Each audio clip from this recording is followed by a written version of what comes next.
Bom dia, boa tarde, boa noite, meus caríssimos e minhas caríssimas.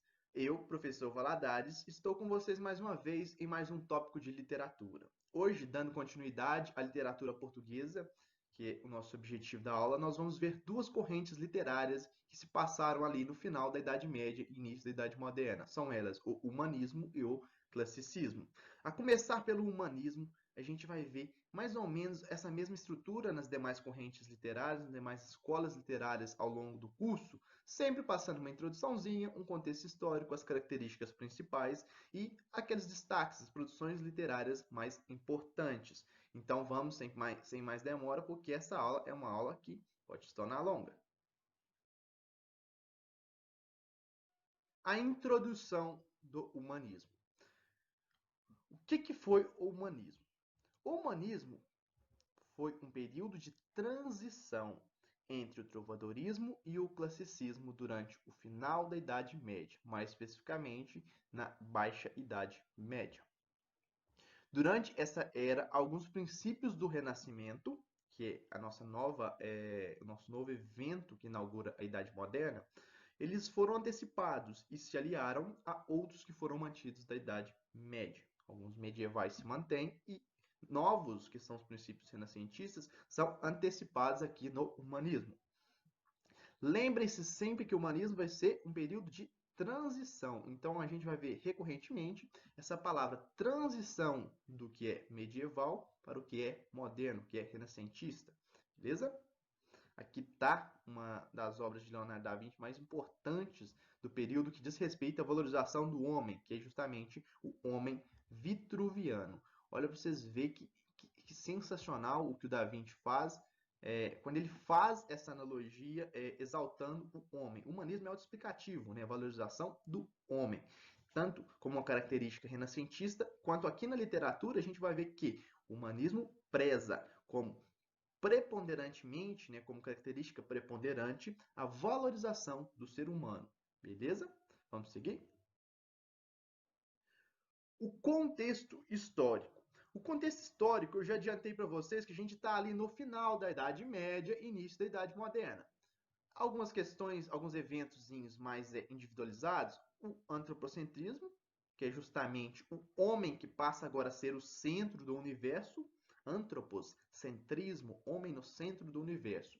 A transição, olha de novo essa palavrinha que eu falei que a gente vai ver muito aqui no humanismo, a transição dos valores medievais para os renascentistas. É um período em que ocorre o quê? Ocorre o declínio do feudalismo, né? Aquele sistema feudal que era a base para as produções trovadorescas, entra em declínio. Ele está caindo aos pedaços, né? Está se ruinando. Agora, a ascensão da classe burguesa é justamente aquela classe ligada ao comércio, que tem muito poder econômico de transações comerciais. A burguesia está se ascendendo, né? E também o Renascimento, que é de forma mais geral. O Renascimento é justamente ele acumula todos esses eventos que nós vimos, esses eventos específicos e, de uma forma mais geral, uma série de outros. Aqui, justamente, eu quis deixar essa imagem para vocês da transição do que é medieval, o sistema feudal, para o que é moderno, né? As feiras abarrotadas de gente, o comércio, né? As trocas comerciais, culturais, intelectuais, trocas em todos os sentidos da palavra, né? Muito importante para a evolução humana isso aí. Dentro das características principais do humanismo, a gente vai ver o quê? Vamos ver cada tópico e passar uma explicaçãozinha básica, mas vocês vão entender porque não tem nada de novo, né? Não é nenhum monstro de sete cabeças, características do humanismo. Primeiro, transição de novo. Essa palavra não sai da nossa boca quando a gente está falando sobre humanismo. Transição entre a Idade Média, período medieval e o Renascimento. Inclusive, vamos assistir a aula de Idade Média que eu deixei, né, na parte de história lá para vocês. Isso vai ajudar muito para vocês entenderem o contexto histórico da época. A valorização do ser humano. Tá aí, né? É humanismo, cara. Se é humanismo, você vai valorizar o homem, vai valorizar tudo que o homem produz, tudo que o homem faz, né? É uma supervalorização do ser humano. Até então era deixado de lado, era um ser que era visto na Idade Média como um mero pecador, alguém que só cometia pecados e deveria viver sua vida para conseguiram perdão desses pecados, né? Mas agora não. O homem, ele não é um ser só pecador, ele é muito mais, né? Ele é um ser humano, cara. Tudo isso aí, ó. Então, valorização do ser humano, de humanismo, destaque do homem no centro do universo, novamente, o antropocentrismo, outra palavrinha que a gente não deixa de falar quando a gente está tratando de renascimento. Antropocentrismo. É legal aprender esses termos porque eles sintetizam uma ideia mais ampla que é muito interessante, né?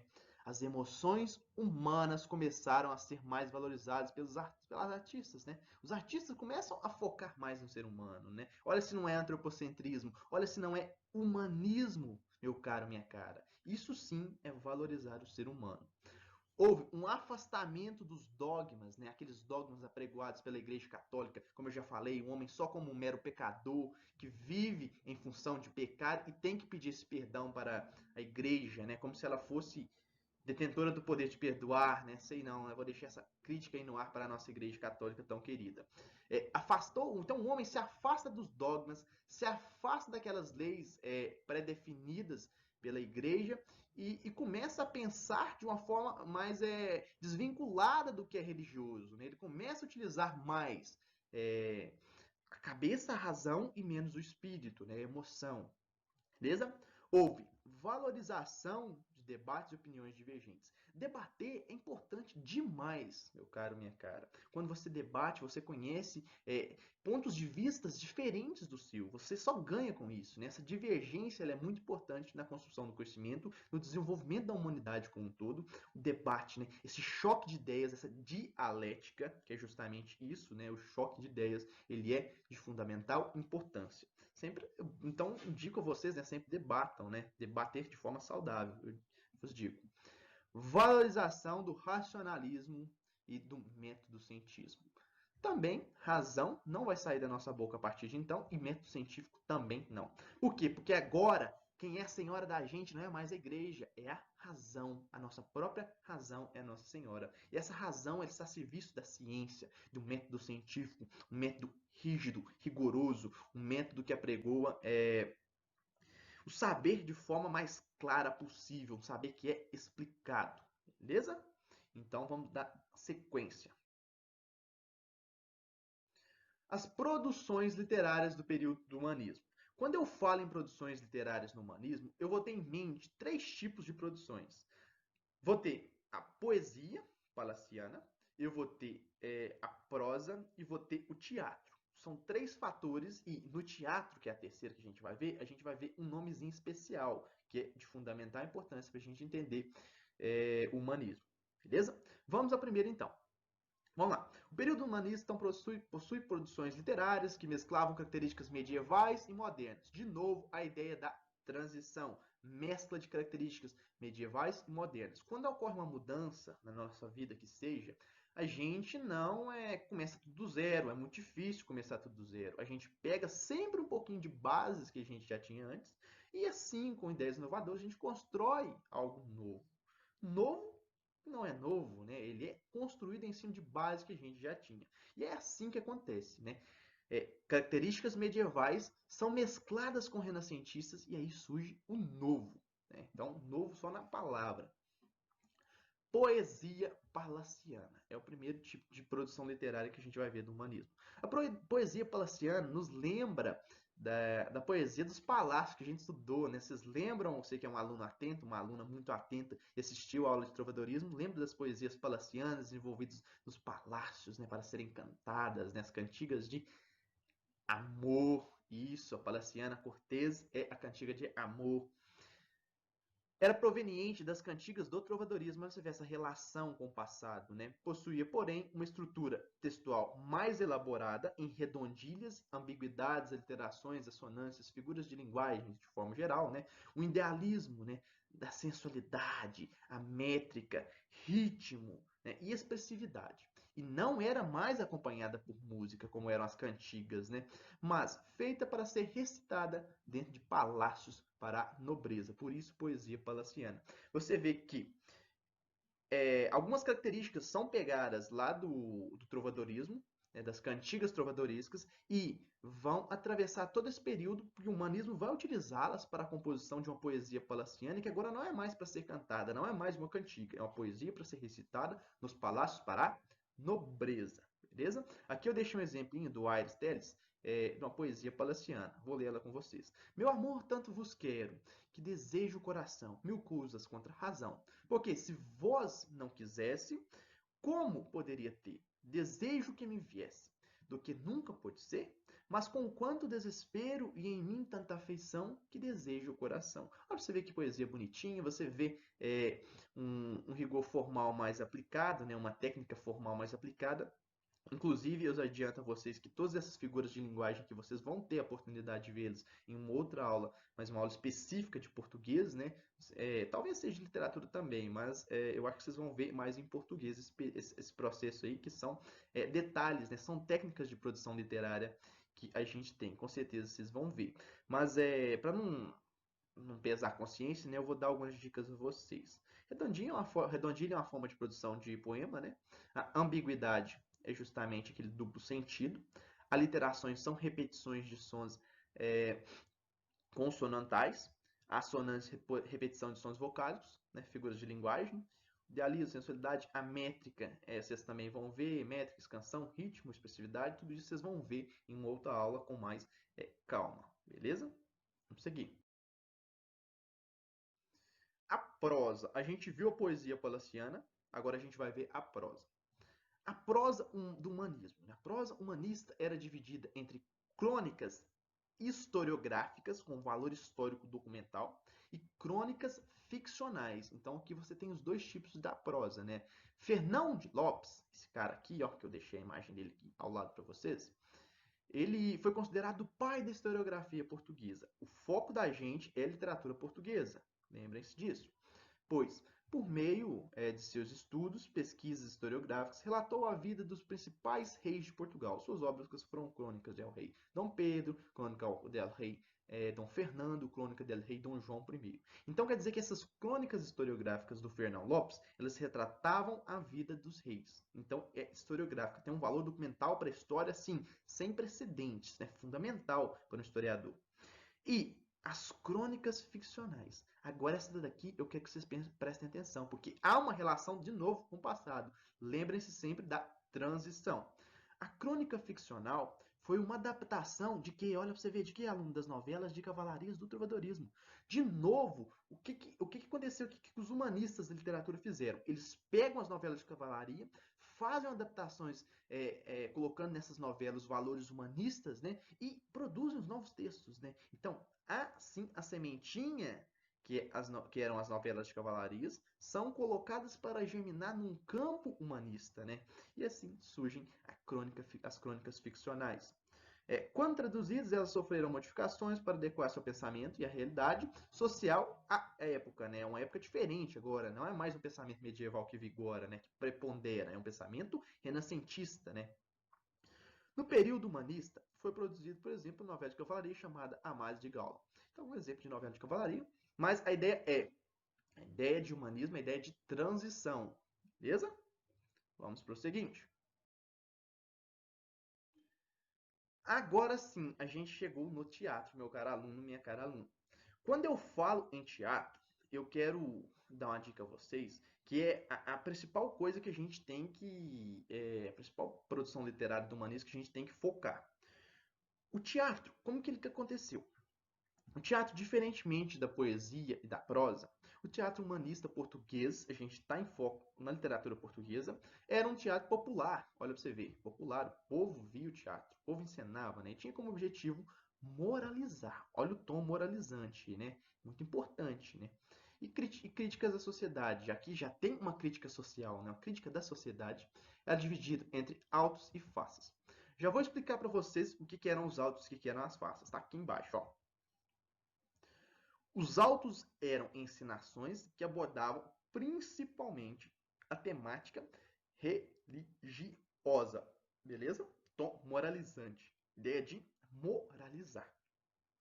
Já as farsas eram encenações curtas, populares e baseadas no cotidiano e tinha um caráter cômico. Então a farsa já é mais curta e tem um caráter mais cômico, né? É mais bem-humorada, né? A farsa do que o próprio auto.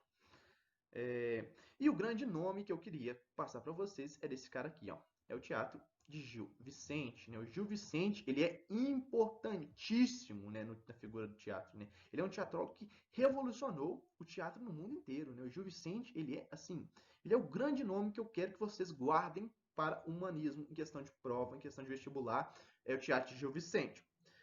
Quando a gente fala no teatro de Gil Vicente, aqui estão as características que vocês têm que saber sobre o teatro de Gil Vicente, teatro vicentino. Primeiro, retrato dos costumes e dos tipos da sociedade portuguesa. Ele faz retratos, né? Por exemplo, ele pega um personagem e faz um retrato nesse personagem de algum tipo, do clero, da nobreza, do burguês, do plebeu, né? Ele faz esse tipo, né? A crítica social, né? É muito sátiras, críticas, né? O caráter moralizante e satírico. Presença de humor também, né? O Gil Vicente faz autos e farsas, né? A comicidade está aí presente e retrato de personagens caricaturados e alegóricos. É o que eu falei para vocês. Ele pega no personagem dele, coloca o personagem para representar uma classe, por exemplo, uma classe social, por exemplo, né?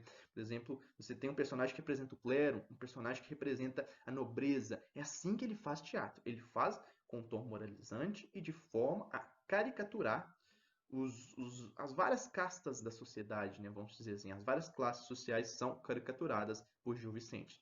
As principais obras foram essas aqui: O Alto da Barca do Inferno, O Alto da Lusitânia e A Farsa de Inês Pereira. Eu acho que o Enem já cobrou A Farsa de Inês Pereira, mas todos são muito bons, tem uma leitura muito gostosa e você aprende muito com ela. Gil Vicente é um gênio. Aqui eu retirei um trechinho de do texto, um texto retirado do Alto da Lusitânia, do Gil Vicente, e eu quero ler ele com vocês para vocês terem a noção de como que funciona essa caricaturização dos personagens. Opa, engasguei aqui. É a palavra difícil de se falar. Então, como que funciona essas caricaturas e esses personagens alegóricos, né? E como que ele trabalha o tom moralizante em um alto. O texto chama Todo Mundo e Ninguém. Os personagens são Todo Mundo, Ninguém, o nome dos personagens, e também aparecem os demônios, Beelzebub e Dinato. Beleza? Vamos lá. Isso tudo feito para ser encenado. É teatro. Gil Vicente é teatro. Beleza? Ninguém diz: Que andas tu aí buscando? Ele diz para todo mundo e todo mundo vai responder: Mil coisas ando a buscar. Delas não posso achar, porém ando porfiando, por quão bom é porfiar. Aí o ninguém responde: Como as nome cavaleiro? Ele pergunta o nome do todo mundo, né? E todo mundo vai responder: Eu hei nome todo mundo, e meu tempo todo inteiro sempre é buscar dinheiro e sempre nisso me fundo. Ninguém responde: Eu hei nome ninguém e busco a consciência. Aí vem Beelzebub, né? Um dos diabos. Esta é boa experiência. Dinato, escreve isto bem. Então, Dinato vai falar agora. Que escreverei, companheiro? E o Beelzebub completa: que ninguém busca consciência e todo mundo busca o dinheiro. Olha para você ver a crítica social que ele faz, satirizando. Essa palavra não existe, não. Estou falando palavras muito difíceis. Olha a sátira que ele faz. Né? Ele pega um personagem que inclui todo mundo e um personagem que inclui ninguém. Ou seja, não inclui nada, né? Ninguém. Mas é muito legal. É desse nível aí a poesia de. A poesia não, né? O teatro de Gil Vicente é desse naipe aí, meu caro, minha cara. É muito legal, recomendo muito para vocês assistirem. Com isso, a gente termina o humanismo. O humanismo acabou aqui. Agora a gente vai passar para o classicismo. E de forma bem objetiva, que não são temas muito recorrentes, mas a gente tem que saber. Beleza? Vamos lá. Chegamos ao classicismo, meu caro, minha cara. Aqui a gente vai ver naquela mesma estrutura que eu estou passando para vocês todas as escolas literárias, né? Uma introdução, um contexto histórico para a gente entender a época, as características fundamentais, principais e o grande nome do classicismo que vocês conhecem, já ouviram falar com certeza, e um dos maiores nomes, né, se não o maior, né, da literatura portuguesa, que é Luís de Camões. Vamos então começar esta aula. Introdução. O classicismo correspondeu a um movimento artístico-cultural que ocorreu durante o período do Renascimento, a partir do século XV na Europa. Já adiantando para vocês o contexto histórico, então, de novo, o Renascimento. O nome do movimento que marca o fim da Idade Média e o início da Idade Moderna faz referência aos modelos clássicos greco-romanos. Falou em classicismo, olha, você vê o nome também autoexplicativo. A gente tem que lembrar dos modelos clássicos, né, de Roma antiga, de Grécia, né, da Grécia antiga, você tem que lembrar disso. É um período de transição, também como o humanismo foi, agora você tem uma transição da Idade Média para a Idade Moderna, beleza? A produção desse período também é chamada de literatura renascentista. O classicismo ele está ainda mais incorporado na literatura, no Renascimento, porque ele é chamado de literatura renascentista, né? Afinal, você tem como o humanismo um período, uma escola literária que vai fazer a transição do trovadorismo, tanto é que tem muitas características trovadorescas ainda, para o classicismo. Aí o classicismo, de fato, vai ser a nossa literatura renascentista. Beleza? Vamos lá. Aqui, ó, eu deixei a imagem aqui, uma das principais obras do Renascimento, né, feita pelo nosso queridíssimo Sandro Botticelli, que é o nascimento de Vênus, né? A Vênus nascendo, a Vênus que é da mitologia grega, né, da mitologia clássica. Olha, você vê, ele incorpora a mitologia clássica no seu quadro. O contexto histórico. De novo, o contexto histórico ele é muito semelhante ao contexto histórico do humanismo, né? Porque o classicismo vem logo depois do humanismo. Mas mesmo assim, vamos ver. Primeiro, as grandes navegações, importantíssimas para Luís de Camões se inspirar e fazer a sua produção literária. As grandes navegações, quando o homem europeu se lança ao mar, e esse mar que até então era muito desconhecido, né? As poucas regiões que se conhecia, se tinha nota da região da Europa, não incluíam o mar adentro, né, mar adentro, não era incluído nas regiões que os europeus conheciam, então muitos desses mares vão ser descobertos agora, muitas terras vão ser conquistadas e descobertas também. A reforma protestante, essa reforma que vai acontecer lá na Europa, né, com Martinho Lutero, que leva a uma crise da igreja cristã, né? A igreja cristã ela sofre um baque fortíssimo quando Martinho Lutero encabeça essa reforma protestante. Vocês também vão ver no conteúdo de história, a reforma protestante. A invenção da imprensa, isso é importante demais, né? A imprensa do alemão Gutenberg. Até então, meu caro, minha cara, a produção literária, né, a produção de forma geral, tudo que era produzido, era feito dentro de mosteiros por monges chamados de monges copistas. Por que monges copistas? Porque a forma como que eles tinham de reproduzir obras, seja de qualquer cunho, era através da cópia, né? Copiando. Eles iam, copiavam tudo aquilo que estava escrito em uma obra e faziam a reprodução dela. Você vê tanto que o processo é lento, e é seletivo, porque eram os monges que faziam a cópia, né? A igreja não deixava o pessoal reproduzir qualquer tipo de obra, né? Então, a partir do momento que a imprensa é inventada, meu caro, minha cara, a produção literária, científica, se dissemina muito mais fácil, né? A produção em larga escala do material para ser lido, ela assume uma quantidade muito mais recorrente do que até então feita pelos monges copistas. Né? Você colocar uma máquina trabalhando, competindo com um monge copista, não dá, né? E também tinha a seletividade da Igreja Católica antes. O fim do sistema feudal. Aqui você tem o declínio quase completo, né? Praticamente selado do sistema feudal. Inicia-se o capitalismo, especialmente sua fase mercantilista, né?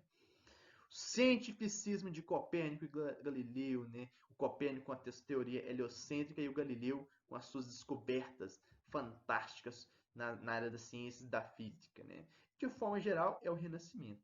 O Renascimento ele é um processo, ele é um evento que dura aí alguns séculos na Europa e ele é de fundamental importância para alterar a forma de pensamento da humanidade. Então, quando vocês assistirem a minha aula de Renascimento, que eu dei também, e possivelmente vocês vão ver outras aulas de Renascimento, vocês têm que dar um foco, dar uma percepção muito interessante para esse período, porque ele é assim de fundamental importância para a gente entender o que acontece na nossa modernidade e na contemporaneidade.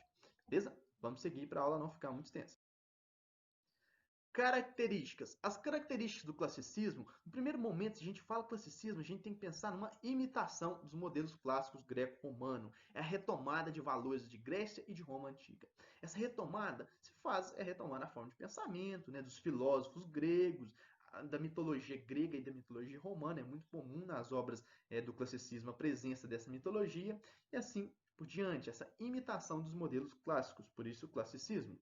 A busca pela perfeição estética era muito comum na Grécia e na Roma Antiga, essa admiração pela perfeição. Não só essa admiração pela perfeição estética, como também a pureza e o equilíbrio. As obras renascentistas, de uma forma geral, agora falando de uma forma geral, não só classicistas, elas são muito equilibradas, né? Você vê uma harmonia muito grande. E é justamente isso que gregos e romanos pregavam, né?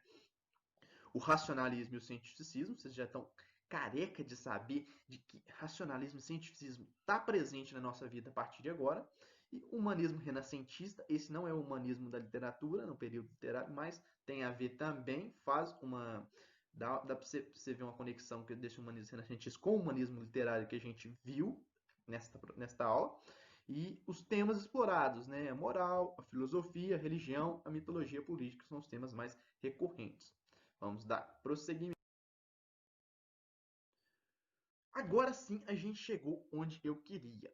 Luís de Camões, um dos maiores nomes da literatura portuguesa de todos os tempos.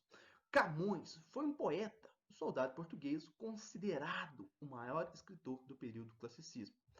Como eu disse para vocês, falou em classicismo, lembrem sempre de Camões. Né? Camões escreveu poesias, epopeias, que são poemas épicos, né, com narrativa histórica de algum feito histórico, de um herói, né, narrativas heróicas, né, e obras de dramaturgia. Né? Camões tem uma obra lírica muito grande, né? Quem nunca escutou, né? Amor é fogo que arde sem se ver, é ferida que dói não se sente. Nesse sentido aí, Camões é um gênio também. E aqui está a sua principal obra nesse quesito de classicismo, quando você pensa em classicismo, que é Os Lusíadas. Aqui eu deixei para vocês a imagem da primeira capa de Os Lusíadas. E Os Lusíadas vai retratar o quê? Aqui eu sintetizei para vocês, ficar mais fácil de vocês entenderem, até mesmo porque não tem tempo de vocês ficarem lendo todas as obras que a gente vai falar, vocês têm que entender pelo menos o básico, a essência da obra. Os Lusíadas é um poema épico do gênero narrativo, ou seja, ele em forma de poema, ele vai trazer uma narrativa de um feito heróico, de um feito histórico, beleza? Ele celebra os feitos marítimos dos guerreiros de Portugal. Portugal tem um orgulho muito grande dos seus navegantes, justamente porque Portugal foi uma das primeiras, foi a primeira nação a se lançar ao mar em busca de descobrir novas terras, de encontrar rotas para as Índias. Tudo isso, Portugal, ele é pioneiro nessa expansão marítima, né, nas grandes navegações. Então ele celebra os viajantes, os navegadores portugueses. Toma como assunto central a viagem de Vasco da Gama às Índias. Esse é o foco dos Lusíadas. Né? Ele pega a viagem de Vasco da Gama, que vai atravessar lá no Cabo da Boa Esperança e chegar às Índias. Ele utiliza essa viagem como inspiração para a sua obra, Os Lusíadas. Camões faz traz, né, algumas entidades mitológicas participarem, né, da ação.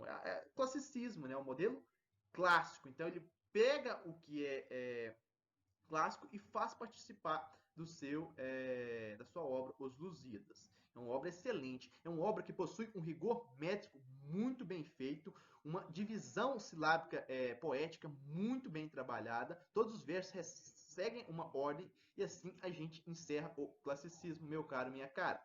Vamos lá? Então chegamos ao fim de mais uma aula um pouquinho assim extensa, né, de 30 minutos, mais ou menos. Como eu sempre deixo, tá aqui a bibliografia para vocês que querem aprofundar mais o ensino, o estudo do humanismo e do classicismo, mas eu acho que não é necessário, tudo que eu passei para vocês contém o essencial para a sua prova de vestibular, para o seu Enem, e o Simpson dizendo aí, ó, good. Como sempre, eu me despeço de vocês, meus caros, minhas caras.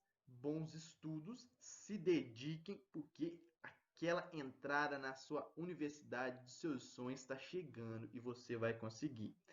Quem está te dizendo isso sou eu, Valadares. Pode escrever, meu caro, minha cara, você vai conseguir. Então, até mais. Tchau, tchau.